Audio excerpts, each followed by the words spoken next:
Bismillahirrahmanirrahim. Assalamualaikum warahmatullahi wabarakatuh. Berjumpa lagi dengan Pak Guru. Kali ini kita akan melanjutkan materi pada bab pertama, yaitu perumusan dan penetapan Pancasila sebagai dasar negara. Pada video sebelumnya, pada video part pertama, kita sudah menjelaskan dan membahas tentang perumusan Pancasila sebagai dasar negara. Pada video bagian part kedua, kita juga sudah menjelaskan penetapan Pancasila sebagai dasar negara. Dan video terakhir dalam subbab ini yaitu semangat pendiri negara dalam merumuskan dan menetapkan Pancasila sebagai dasar negara. Kita langsung saja ke poin pembahasan. Kalian bisa membuka di buku teks kalian yang sudah di-download, cari di halaman 16. Pada halaman 16 itu kalian akan ketemu tentang materi semangat pendiri negara dalam merumuskan dan menetapkan Pancasila. Nah, pada bab ini, bagaimana sih semangat para pendiri negara dalam perumusan dan penetapan Pancasila sebagai dasar negara? Itu pertanyaan pertama yang harus kita keluarkan dan lontarkan dalam pemikiran kita. Bagaimana perjuangan para tokoh-tokoh kebangsaan sehingga mendirikan bangsa Indonesia ini sampai sekarang. Dan ingat, sebentar lagi kita akan merayakan ulang tahun kemerdekaan Republik Indonesia yang tepatnya 17 Agustus 1945. Tinggal 6 hari lagi. Nilai semangat para pendiri negara dengan memahami pentingnya semangat kebangsaan dari para pendiri bangsa, kita diharapkan mampu melahirkan jiwa nasionalisme dan patriotisme. Mungkin kalian sudah sering mendengar nasionalisme dan patriotisme ini. Nah, seberapa besar pemahaman kalian dalam arti kata nasionalisme dan patriotisme?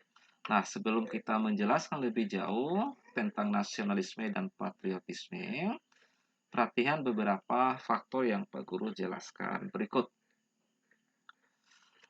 Keberhasilan bangsa Indonesia menyatakan kemerdekaan merupakan salah satu bukti cinta para pahlawan terhadap bangsa dan negara. Bukti cinta yang dilandasi semangat kebangsaan diwujudkan dengan pengorbanan jiwa dan rasa segenap rakyat untuk merebut dan mempertahankan kemerdekaan dari penjajah. Semangat kebangsaan inilah disebut juga sebagai nasionalisme dan patriotisme. Diingat dan dicatat baik-baik.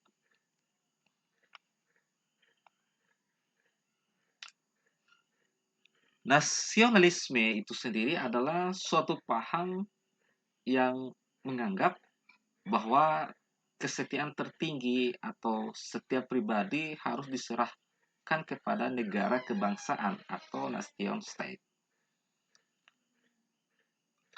Ada dua jenis pengertian nasionalisme, yaitu nasionalisme dalam arti sempit dan nasionalisme dalam arti luas. Dalam pemahaman nasionalisme dalam arti sempit, ini merupakan dibuktikan oleh Jerman pada zaman Hitler. Dia menganggap bahwa nasionalisme dalam arti sempit ini dia sama artinya dengan Chauvinisme. Nanti boleh kalian cari di searching di Google apa yang Pak Guru sebut kata nasionalisme dalam arti sempit dan nasionalisme dalam arti luas.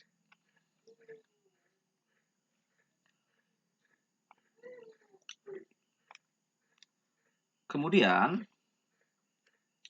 nasionalisme adalah paham kebangsaan yang mengandung kesadaran dan semangat cinta tanah air, memiliki rasa kebanggaan sebagai bangsa, atau memelihara kehormatan bangsa. Pada zaman kita sekarang ini, salah satu wujud nyata yang bisa kita terapkan sebagai jiwa nasionalisme kita terhadap bangsa Indonesia ini, yang pertama, kita mencintai dan membudayakan budaya-budaya Indonesia. Kita mencintai produk-produk dalam negeri. Kita mencintai amanat dari Pancasila, kita mencintai. Kalau kita berada di lingkungan sekolah, kita menjaga, mencintai sekolah yang kita miliki. Nah, itu adalah salah satu bentuk rasa cinta kita terhadap tanah air kita. Yang paling besar adalah rasa cinta kita terhadap tanah air kita adalah kita harus belajar dengan giat membangun Indonesia yang memiliki daya saing yang lebih kuat. Selain daripada itu, faktor pembentuk nasionalisme antara lain sebagai berikut. Yang ke A itu adalah faktor objektif yang meliputi bahasa, warna kulit, kebudayaan, adat, agama, wilayah, dan kewarganegaraan. Pak Guru perlu jelaskan sedikit di sini. Faktor objektif meliputi adalah bahasa. Kita tahu bangsa Indonesia ini adalah memiliki ragam bahasa. Setiap suku memiliki bahasa tersendiri. Suku Jawa memiliki bahasa sendiri. Suku Sumatera memiliki bahasa sendiri. Suku Sulawesi memiliki bahasa sendiri. Suku Ambon, Maluku, Papua dan memiliki bahasa sendiri. Dan kita harus terima secara objektif perbedaan itu. Perbedaan itulah membuat kita menjadi satu. Dan Indonesia juga memiliki berbagai macam warna kulit. Salah satu contohnya di waktu Indonesia Barat, banyak orang-orang memiliki kulit putih.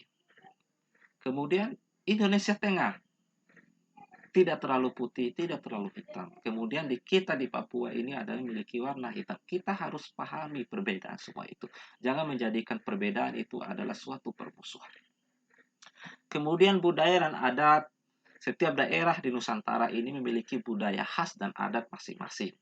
Kemudian agama, ya agama di Indonesia ini banyak agama yang kita anut dan kita harus menghormati satu dengan yang lainnya.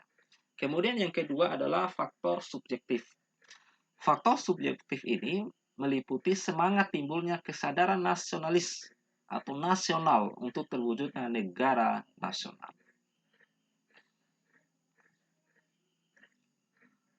Nah, kemudian kita lanjut di patriotisme.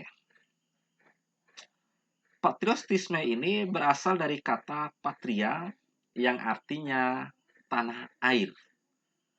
Kata patria kemudian berubah menjadi kata patriot yang artinya seorang yang mencintai tanah air. Oleh sebab itu, patriotisme berarti semangat cinta tanah air atau sikap seseorang. Sikap ini muncul setelah lahirnya nasionalisme. Namun antara nasionalisme dan patriotisme umumnya diartikan sama. Jiwa patriotisme telah tampak pada sejarah perjuangan bangsa Indonesia. Hal itu antara lain diwujudkan dalam bentuk kerelaan para pahlawan bangsa untuk merebut dan mempertahankan kemerdekaan dengan mengorbankan jiwa dan raga.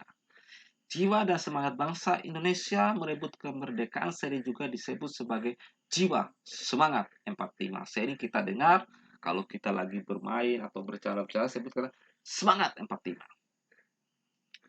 Nah, sebagai berikut penjelasannya dari kata patriotisme, perhatikan baik-baik. Yang pertama atau yang bagian A dari kata patriotisme itu adalah pro patria dan primus patrialis. Artinya cinta tanah air dan mendahulukan kepentingan tanah air. Artinya di sini jika kita didesak memilih antara cinta kita terhadap suku atau daerah dibandingkan cinta tanah air, kita harus mementingkan kepentingan tanah air. Yang kedua adalah jiwa atau yang kebagian ke B adalah jiwa solidaritas dan kesetia kawanan dari semua lapisan masyarakat terhadap perjuangan kemerdekaan. Yang poin ke C, jiwa toleransi atau tenggang rasa antar agama, antar suku, antar golongan, dan antar bangsa. Yang poin ke D, jiwa tanpa pamrih dan bertanggung jawab. Yang ke E adalah jiwa ksatria dan kebesaran jiwa yang tidak mendukung balas dendam. Pak Guru jelaskan lagi terkait beberapa poin tentang patriotisme dan nasionalisme. Nasionalisme dan patriotisme ini dibutuhkan bangsa Indonesia untuk menjaga kelangsungan hidup dan kejayaan bangsa serta negara. Kejayaan sebagai bangsa dapat dicontohkan oleh seorang atlet yang berjuang dengan segenap jiwa dan raga untuk membela tanah airnya. Salah satu contoh, sekarang lagi heboh-heboh Olimpiade di Tokyo. Alhamdulillah, negara kita dapat mengharumkan melalui beberapa atlet. Kemarin, ganda putri mendapat medali emas, itu menjadi kebanggaan tersendiri bagi bangsa Indonesia. Yang bagian kedua adalah komitmen para pendiri negara dalam perumusan Pancasila sebagai dasar negara. Nah, para pendiri negara dalam merumuskan Pancasila memiliki ciri-ciri komitmen pribadi sebagai berikut. Salah satunya yaitu mengutamakan semangat persatuan, kesatuan, dan nasionalisme. Adanya rasa memiliki terhadap bangsa Indonesia, selalu bersemangat dalam berjuang, mendukung dan berupaya mencapai cita-cita bangsa, dan terakhir melakukan pengorbanan pribadi. Di bagian pertama, mengutamakan semangat persatuan dan kesatuan nasionalisme. Pak Guru jelaskan sedikit. Artinya di sini, pendiri negara memiliki semangat persatuan, kesatuan, dan nasionalisme yang tinggi. Hal ini diwujudkan dalam bentuk mencintai tanah air dan mendahulukan kepentingan bangsa dan negara di atas kepentingan pribadi dan golongan. Yang bagian kedua, adanya rasa memiliki terhadap bangsa Indonesia. Para pendiri negara dalam merumuskan dasar negara Pancasila dilandasi oleh rasa memiliki terhadap bangsa Indonesia yang begitu besar. Oleh karena itu, nilai-nilai yang lahir dalam Pancasila berasal dari bangsa Indonesia itu sendiri. Nilai ketuhanan, kemanusiaan, persatuan, musyawarah, dan keadilan sosial adalah nilai-nilai yang berasal dan digali dari bangsa Indonesia. Kalau kita mengulas bagian pertama, yang dasar perumusan negara itu diwujudkan oleh 3 tokoh nasional kita. Kemudian yang bagian selanjutnya atau bagian ketiga, selalu bersemangat dalam berjuang. Artinya di sini, para pendiri negara selalu bersemangat dalam memperjuangkan dan mempersiapkan kemerdekaan bangsa Indonesia. Salah satu contohnya seperti Insinyur Soekarno, Muhammad Hatta, dan para pendiri negara lainnya yang mengalami cobaan dan tantangan perjuangan yang luar biasa. Insinyur Soekarno dan Muhammad Hatta berkali-kali dipenjara oleh Belanda, namun dengan semangat perjuangan para pendiri negara tetap bersemangat memperjuangkan kemerdekaan Indonesia.